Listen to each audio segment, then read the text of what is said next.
लाहौर अदालतों की मुंतकिली पर वकला का एहतजाज, पुलिस का लाठीचार्ज और शेलिंग, मुतअद्दिद गिरफ्तार। एहतजाज के दौरान वकला ने रुकावटें हटाकर हाई कोर्ट के अंदर जाने की कोशिश, जिस पर पंजाब पुलिस के एहलकारों ने वकला को मुंतशिर करने के लिए लाठीचार्ज और शेलिंग की। पुलिस ने वकला मुजाहिरीन के खिलाफ वाटर कैनन का इस्तेमाल भी किया। पुलिस ने मुजाहिरा करने वाले कई वकला को गिरफ्तार भी कर लिया, जबकि पुलिस ने बैरियर लगाकर लाहौर हाई कोर्ट के मेन गेट का रास्ता भी बंद कर दिया। हाई कोर्ट के अहाते में भी पुलिस की भारी नफरी मौजूद है। पुलिस और वकला के दरमियान पैदा होने वाली कशीदा सूरत हाल के बाइस माल रोड और इतराफ की सड़कों पर ट्रैफिक की रवानी भी शदीद मुतासिर हुई है और गाड़ियों की लंबी कतारें लग गई। पुलिस की जानिब से लाहौर हाई कोर्ट की तालाबंदी कर दी गई है। बुशरा बीबी की दरखास्त मंजूर, हुकूमत का बनी काला को सब जेल करार देने का नोटिफिकेशन का लदम। पानी चेयरमैन पाकिस्तान तहरीक इंसाफ इमरान खान की अहलिया बुशरा बीबी बनी काला से अडियाला जेल मुंतकिली की दरखास्त मंजूर कर ली गई। इस्लामाबाद हाई कोर्ट के जस्टिस मियां गुल हसन औरंगजेब ने बुशरा बीबी की दरखास्त पर चंद रोज़ कबल महफूज किया फैसला सुनाया।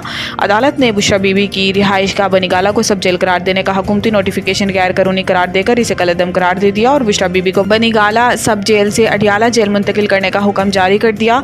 अदालत में जेल हुकाम ने जेल में गुंजाइश न होने और सिक्योरिटी इशू की वजह से बुशरा बीबी को रिहाइश गाह को सब जेल करार देने का मौक़िफ़ इख्तियार किया था।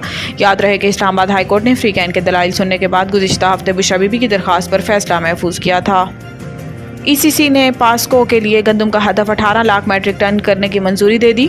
विफाकी वज़ीर ख़जाना मोहम्मद औरंगजेब की ज़ेर सदारत इक़्तिसादी राब्ता कमेटी का इजलास हुआ, जिसमें वज़ीर बराए इक़्तिसादी अमूर आहद चीमो और MD पास्को भी शरीक हुए। इजलास में गंदम की खरीदारी का हदफ बढ़ाने और गंदम की खरीदारी के लिए मतलूबा कैश क्रेडिट की हद बढ़ाने की मंजूरी दी गई। ECC इजलास के एलामिया में बताया गया कि 2024 की ज़रूरियात पूरी करने के लिए 2 लाख मैट्रिक टन यूरिया खाद दरामद की मंजूरी दी गई और वजारत सनत व पैदावार को यूरिया की तलब और रसद की सूरत हाल का मुसलसल जायजा लेने के लिए भी हदायत की गई। ECC की जानिब से स्टील मिल्स के मुलाजमीन की तनख्वाहों की अदायगी की भी मंजूरी दी गई और हदायत की गई है कि वजारत सनत स्टील मिल्स के असासे के मुस्तकबिल में बकाया जात खत्म करने के लिए के इलेक्ट्रिक की दरखास्त को मंजूर इजाज़त दे और के इलेक्ट्रिक को 70 अरब रुपए के इजरा की दरखास्त की इजाज़त भी दी गई।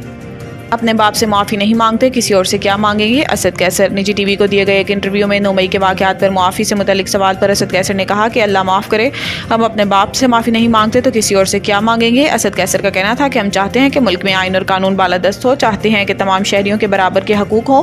इसके लिए तमाम इदारों को आइनी हदूद में रहकर काम करना होगा। दूसरी जानिब चेयरमैन PTI बैरिस्टर गोहर ने कहा कि हमारा पहले दिन से मुतालबा रहा है कि 9 मई के वाक़यात पर जुडिशल कमीशन तश्कील दिया जाए। DGI SPR का ये भी कहना था कि कहा जाता है जुडिशल कमीशन बनाया जाए। जुडिशल कमीशन तो इस चीज़ पर बनता है जिस पर कोई अबहाम हो। ये वाक़यात तो तारीख पर हैं और आपके सामने है, ये बिल्कुल वाज़ेह है। ये भी वाज़ेह है किस तरह जहन साजी की गई है, किस तरह से अहदाफ बनाए गए हैं। इस पर भी कहा गया है कि जुडिशल कमीशन बनाओ ताकि पता चले ये हमला हुआ कि नहीं।